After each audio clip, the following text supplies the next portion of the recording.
सोने का विवाह गीत गावतनी सास दामाद वाला गीत था।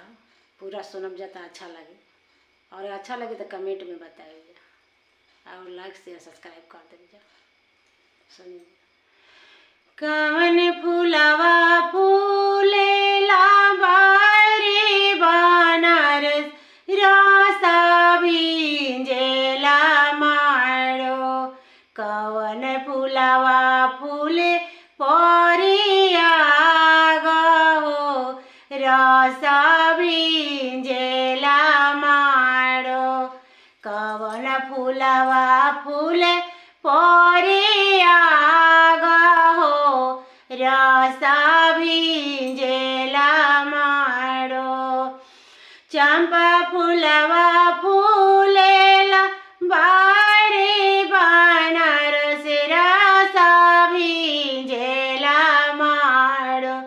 चमेली फूलवा फूले परिया गो रासा भिंजेला मारो। से फूलवा बनब कवन दुल्हा के पगिया रासा भिंजेला मारो। रहसत जयन ससुरार हो रासा भिंजेला मारो। रहसत जयन ससुरार हो रासा भिंजेला मारो। सब कोई देखेला बराबरियतिया रासा भिंजेला मारो। सासु नीरे खेली दामाद के रासा भिंजेला मारो। किया बाबू मलिया के जनमल रासा भिंजेला मारो।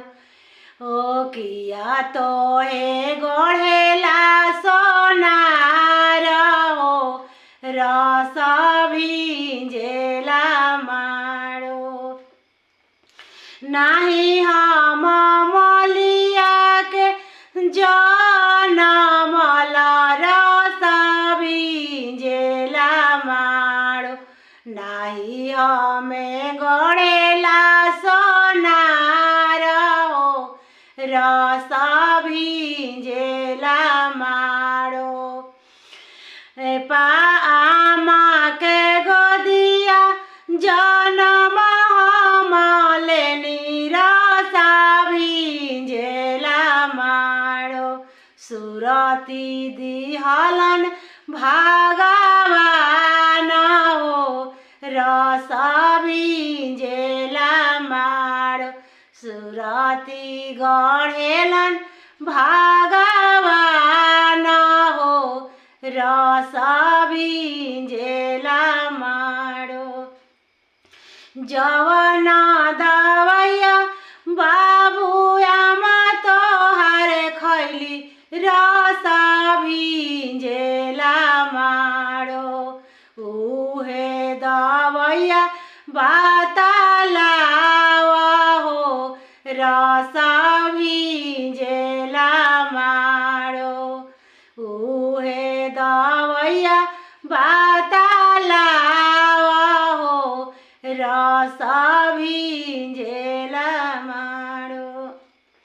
जवन दवैया सासु आमा हमारे खैली रासा भिंजेला मारो। ओ दवैया पापा पासा हो रासा भिंजेला मारो। ओहे दवैया पापा पासा हो रासा भिंजेला मारो।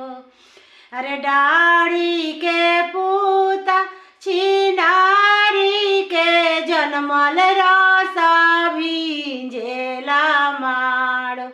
सासु से करेलन मजाक हो रस भी भिंजेला माड़ो ऐसन सासु हमन कतहु ना देखनी रस भिंजेला माड़ो दम देले करेली मजाक हो रस भिंजेला माड़ो दम दे से करेली